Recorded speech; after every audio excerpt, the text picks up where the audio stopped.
Ok, donc on va attaquer la correction. Alors, bon, exceptionnellement, vous ne trouverez pas un timecode bien précis dans la description, vu que ici, je vais faire une résolution de tâches complexes.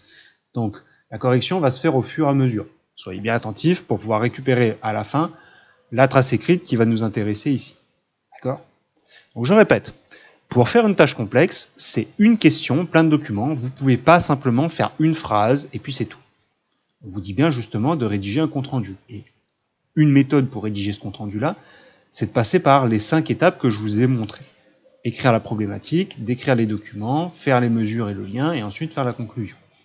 Donc on va faire ça au fur et à mesure, ensemble, pour que vous puissiez bien voir. Je vais mettre ça là-haut pour qu'on puisse les avoir, hein, et que vous puissiez avoir une correction correcte. Alors, problématique, qu'est-ce que je veux savoir ici? Je regarde. À l'aide des documents fournis, retrouve parmi les 4 propositions suivantes quelle formule lie l'énergie cinétique d'un objet à sa masse et à sa vitesse. D'accord? Donc, on a fait 2 études ici, là, d'énergie cinétique. J'ai 4 formules. Qu'est-ce que je veux savoir ici? Je veux savoir quelle est la bonne formule de l'énergie cinétique. Donc, ma problématique, hein,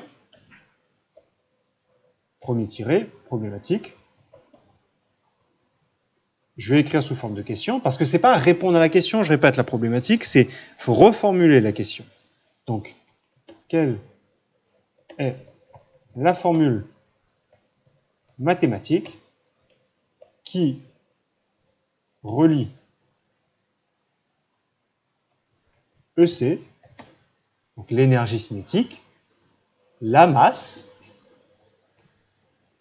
petit m, et la vitesse v.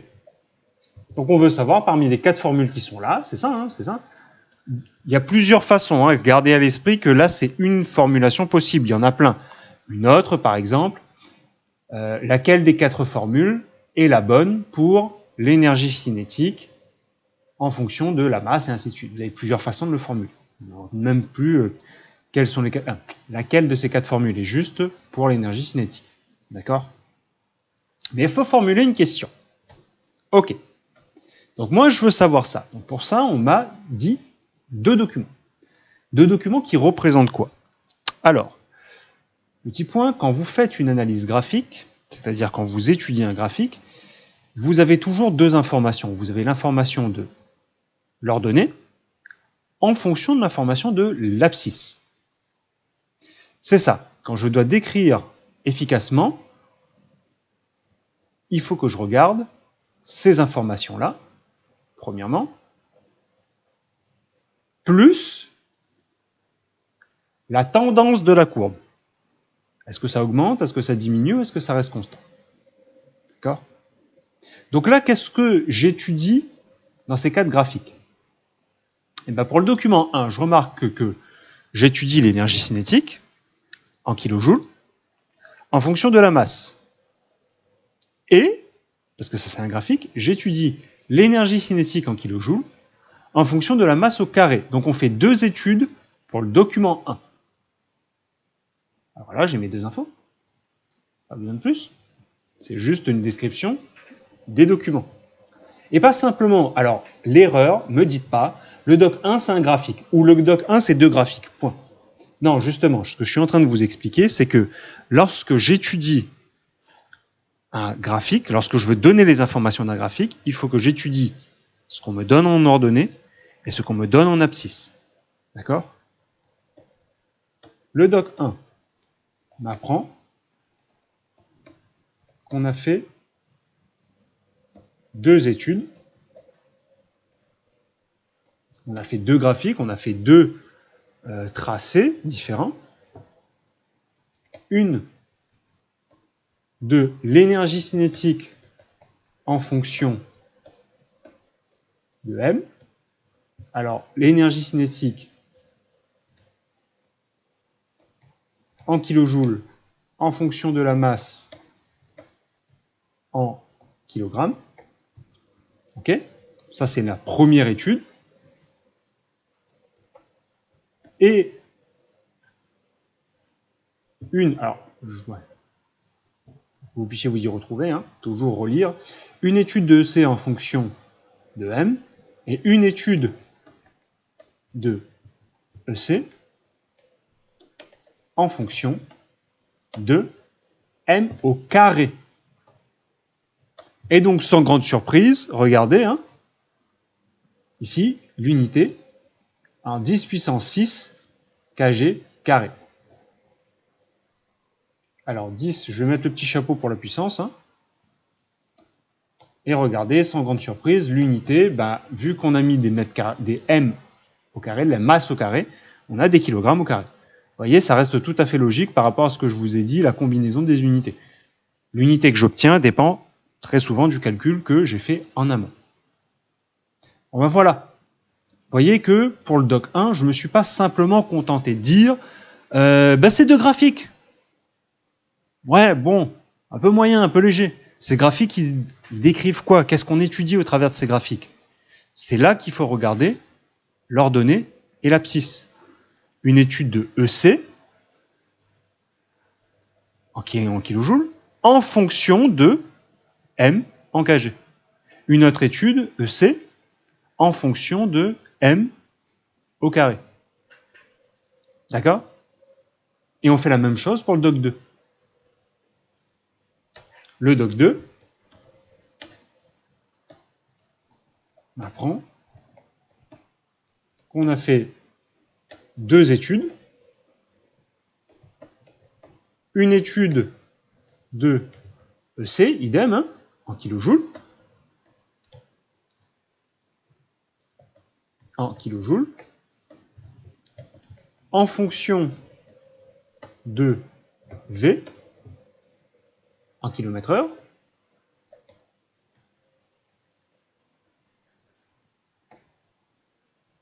Ça, c'est le premier graphique. Hein. On a fait une étude de EC en kilojoules et de V en km/h. Et une étude de EC. EC toujours en kilojoules. En fonction de V au carré. En fonction de V au carré. Et son unité, si vous êtes un peu malin, la combinaison avec le petit 2 ici. Faites attention. En M/S, en mètres par seconde, mais au carré. Regardez là, il est là, il est caché ici. Le petit 2 qui vient du 2 ici. Eh oui. Parfois, il y a des chiffres qu'on met en loose D comme ça. Faites attention aux unités, effectivement, qu'on donne. Alors, pour ceux qui sont un peu malins, vous dites, mais monsieur, vous avez parlé, faites attention, oui, la phrase, et pourtant, vous n'avez pas utilisé la phrase. Ok, oui, c'est vrai, à juste titre. Hein. On va voir ce que disent les phrases. Variation d'énergie cinétique acquise par différents véhicules roulant à la même vitesse en fonction de leur masse. La phrase, elle est un peu technique, hein, elle est un peu bizarre. Hein. Pourtant, regardez. Là. Énergie cinétique en fonction de leur masse. Énergie cinétique en fonction de leur masse au carré.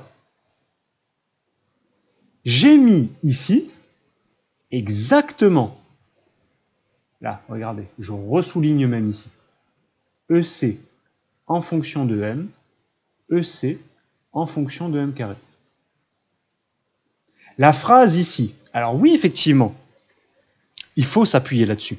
Il faut s'appuyer sur les phrases qu'on nous donne, si vous êtes totalement perdu. Mais les phrases, parfois, vont vous poser problème. C'est pour ça qu'en plus de simplement la description des phrases, vous devez avoir un peu de bagage extérieur. C'est-à-dire comment je fais pour analyser correctement un graphique. Et vous voyez que la phrase ici, le titre du document, redit de façon un peu plus bizarre, certes, mais elle redit exactement ce que j'ai dit ici. On étudie EC en fonction de la masse, on étudie EC en fonction de la masse au carré. Et ça va être la même chose, énergie cinétique en fonction de la vitesse, énergie cinétique en fonction de la vitesse au carré. J'ai mis ça de façon beaucoup plus simple, alors que dans un sens, j'aurais pu reprendre les informations qu'on m'avait données ici. D'accord? Et donc ça conclut l'étape d'écrire les documents. Donc là, on vient de faire d'écrire les documents. OK? Vous mettez sur pause, vous revenez en avant, en arrière si jamais vous n'avez pas compris quelque chose. Moi, maintenant, je vais avancer sur l'étape mesure et lien entre les documents. On va gommer tout ça pour essayer de clarifier, hein, parce que j'ai pas envie que ça soit un truc totalement gigantesque. Hein. Alors, la mesure et le lien entre les documents. Bon, alors ce truc-là. Là, effectivement, je pourrais reprendre les chiffres qui sont ici. C'est peut-être une bonne chose. Hein. Mais il y a beaucoup plus simple. D'autant qu'on me donne à chaque fois que quelques chiffres. Que je pourrais effectivement reprendre ici en faisant une mesure approximative. Et comme je vous ai dit, là, on veut savoir, hein, si je reprends ma problématique, hein, on veut savoir laquelle de ces formules est juste. Sur les 4 graphiques, il y en a 2 qui doivent vous sauter aux yeux. Et c'est ça que je vais reprendre dans la partie mesure, parce que c'est ça que je vais mesurer, c'est ça que je vais remarquer. Ça. C'est ce graphique-là et ce graphique-là. Qu'est-ce qu'on constate par rapport aux autres, par rapport au graphique qui est comme as ou au graphique qui est comme as? Celui-là et celui-là, ces 2 graphiques, qu'est-ce qu'on remarque? C'est des droites. C'est bien droit. C'est bien joli. Alors que ici, c'est une courbe, c'est courbé, c'est recourbé. Alors déjà, c'est la première chose. Quand vous voyez ça, ça doit vous sauter aux yeux parce qu'il y a une relation mathématique qui est reliée. Une relation mathématique qui ressort de ce phénomène-là. Alors, étape par étape. Premièrement, sur l'étape de mesure, hein, je remets un tiret. On remarque que la courbe 1 et 4, hein, si je les numérote, ça c'est la 1, ça c'est la 2, ça c'est la 3, et ça c'est la 4. Donc on remarque que la courbe 1 et 4 sont des droites. Formulé différemment, ce sont des graphiques qui sont là. Hein. Vous avez une relation affine par derrière. Alors, qu'est-ce que c'est ça? Qu'est-ce que c'est? Qu'est-ce que c'est affine? Qu'est-ce que c'est linéaire? Tout ce qui va. Pourquoi je vous ai dit que ça c'est important? Parce que quand vous voyez ça, il y a une chose qui doit vous popper dans l'esprit, c'est proportionnel. Proportionnalité. Je vais gérer ça. Quand vous voyez ce constat-là, le constat que dans les graphiques vous avez des droites, ça veut dire qu'on a des relations de proportionnalité. Et c'est quoi ces proportionnalités? Ça veut dire que EC est proportionnel à quoi? Il suffit de regarder ce qu'on a ici. Quand vous avez une droite ici, c'est proportionnel à la grandeur qui est là. Donc EC est proportionnel à quoi? À M. Et pas proportionnel à M carré. Parce que si c'était proportionnel à M carré, on aurait dû avoir une droite ici. Manque de bol, on n'a pas une droite ici. Donc le fait qu'on ait une droite ici, signifie que EC est proportionnel à M. Donc, on prend le raisonnement, on remarque que la courbe 1 et la courbe 4 sont des droites, donc ça veut dire que EC est proportionnel à M, à la masse, et EC est proportionnel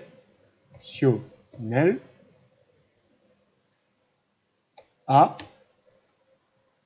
quoi? À la vitesse? Raté. Raté.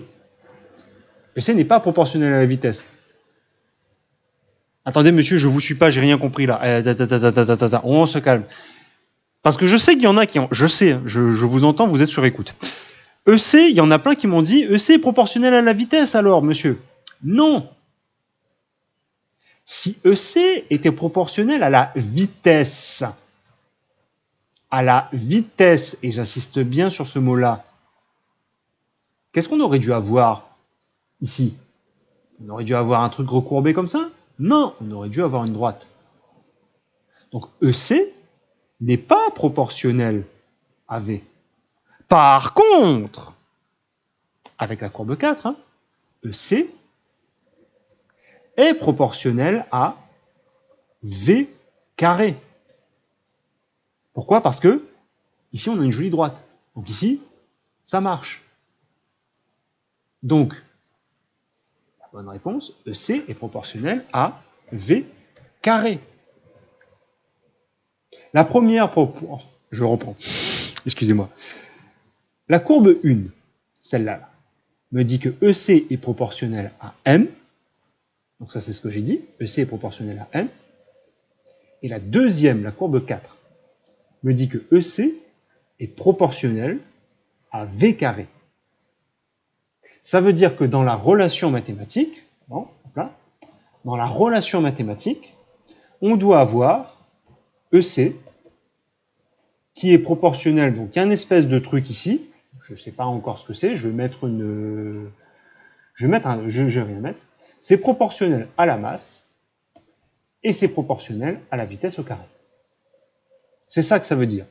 Être proportionnel, ça veut dire que la relation mathématique qui relie les deux grandeurs, c'est une multiplication. Donc EC va être à la fois proportionnel à la masse et à la fois proportionnel à la vitesse au carré. Donc dans la formule de EC, c'est là que je fais le lien justement, dans la formule de EC, je dois avoir un fois n et un fois v carré. Les deux. Donc il est temps de répondre maintenant à ma question en conclusion. Je répète, qu'est-ce que je voulais savoir ici? Je voulais savoir laquelle des formules mathématiques reliait EC, M et V. On a vu que la courbe 1 était proportionnelle, avec la courbe 1, pardon, que EC était proportionnel à M, et avec la courbe 4, que EC était proportionnel à V carré. On s'accroche, on a presque terminé. Ça veut dire que j'ai un fois M et un fois V carré. Quand je suis proportionnel, je fais par exemple fois 2, fois 3, fois 10, et ainsi de suite. Donc il y a une multiplication dans le lot. Revenons à ce qu'on avait sur la question. On a un fois V. Regardez toutes les formules là. Il y a des multiplications effectivement. Mais là, regardez, on a un fois M et on a un fois V. Ah bon. Moi, je veux un V carré. Ici, on a un fois V et on a un fois M carré. Alors lui, il est archi faux. Moi, je veux un fois M et un fois V carré. Ici, j'ai un fois M et ici, j'ai un fois V carré. Ah, là, je suis content. C'est cohérent par rapport à ce que j'ai ici. Je regarde toujours la dernière, on ne sait jamais. Fois M carré, fois V carré. Alors oui, fois V carré, je suis d'accord. Fois M carré, archi faux. Donc parmi l'intégralité des formules qui sont là, celle-là est fausse parce qu'il n'y a pas le fois V carré. Celle-là est fausse parce qu'il n'y a ni le fois M ni le fois V carré. Celle-là est fausse parce qu'il y a le V carré, mais il n'y a pas le fois M. La seule qui est juste, c'est celle-là. Conclusion. Toc, toc. Conclusion.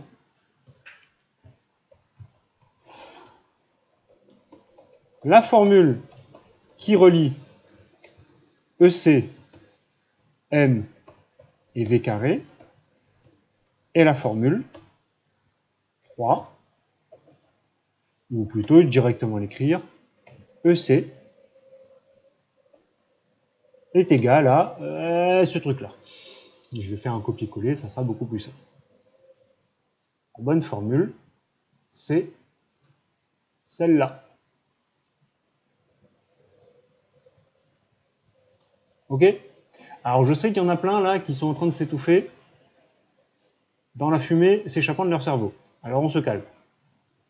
Ce qui m'intéresse surtout, c'est que vous repreniez le raisonnement. Premièrement, pour faire une tâche complexe, la problématique, la description des documents, la mesure et la conclusion. Les 3 tirés qui sont là. Je vais gommer tout pour essayer de clarifier un peu. Première chose, toc toc toc, on a fait la problématique, après on a décrit chacun des documents, et ensuite on est revenu sur l'analyse des graphiques, les mesures donc, et ensuite faire la conclusion. On voulait choisir entre ces 4 formules-là. D'accord? Ça, c'est le premier tiré. Premier tiré problématique, il est là. On devait choisir entre ces 4 formules-là. Deuxième tiré, j'ai remarqué ce que me disait chaque document. Le doc 1 me donne un graphique de EC en fonction de M et un graphique de EC en fonction de M carré. Le doc 2, c'est un graphique de EC en fonction de V et le graphique de EC en fonction de V carré. C'est ce que j'ai décrit ici. D'accord?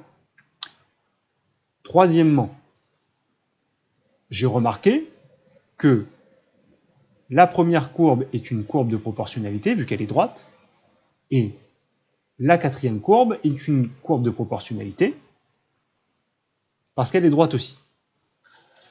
Ce qui montrait que EC, c'était fois M, vu que c'est proportionnel, et que EC était fois V carré, parce que c'était proportionnel. Ok? C'est ce que j'en avais déduit sur les tables de mesure. En conclusion, quelle formule parmi les 4 qui sont là, quelle formule fait bien fois M et fois V carré? Celle-là. Et voilà. Vous voyez? C'est un raisonnement logique, mais qui est simple qu'à partir du moment où deux choses, vous posez bien chacune des étapes, d'accord, premièrement, et deuxièmement, que vous gardiez cette notion-là. En mathématiques, quand vous tracez un graphique, que vous avez une courbe qui est droite comme ça, c'est une relation de proportionnalité. C'est-à-dire que EC, c'est quelque chose fois M. EC, c'est quelque chose fois V carré. Alors forcément, pour ceux qui veulent aller un peu plus loin, pourquoi on a pensé au carré? Parce que cette courbe-là, vous la verrez l'année prochaine, c'est une courbe très connue des mathématiciens, c'est une courbe parabolique qui est en x2. Alors normalement, vous avez déjà vu x2. Et x2, effectivement, c'est une courbe comme ça. C'est pour ça qu'on s'est dit que, bah tiens, peut-être que si je faisais pas V, mais V carré, peut-être que j'aurais obtenu une droite jolie comme ça. Oui, c'est le cas. Bon, passons. Si vous affolez, si vous vous étouffez, rassurez-vous. Ce qu'il faut retenir là d'aujourd'hui, c'est beaucoup plus court. Trace écrite dans le cahier. Voilà. Juste une chose. Pourquoi tout ce ramdam là? C'est pour vous montrer une chose. Que l'énergie cinétique, elle est reliée à la vitesse, hein, ça on avait dit, mais elle est reliée aussi à autre chose, à la masse de l'objet. Et oui, parce qu'un objet qui va relativement peu vite, mais qui est très massif, peut faire beaucoup de dégâts, parce qu'elle possède beaucoup d'énergie cinétique. Et donc l'énergie cinétique, je peux la calculer. Je la calcule comment? Avec cette formule-là. Pour calculer l'énergie cinétique, il faut que je fasse 1/2. Alors vous pouvez remplacer le 1/2 par 0,5, ça marche aussi. 0,5 fois la masse fois la vitesse au carré. La masse, je la mets en kilogrammes. La vitesse, je la mets en mètres par seconde. Et ça me donne une énergie, donc, en joules. Ok? Donc, à noter ça dans le cahier.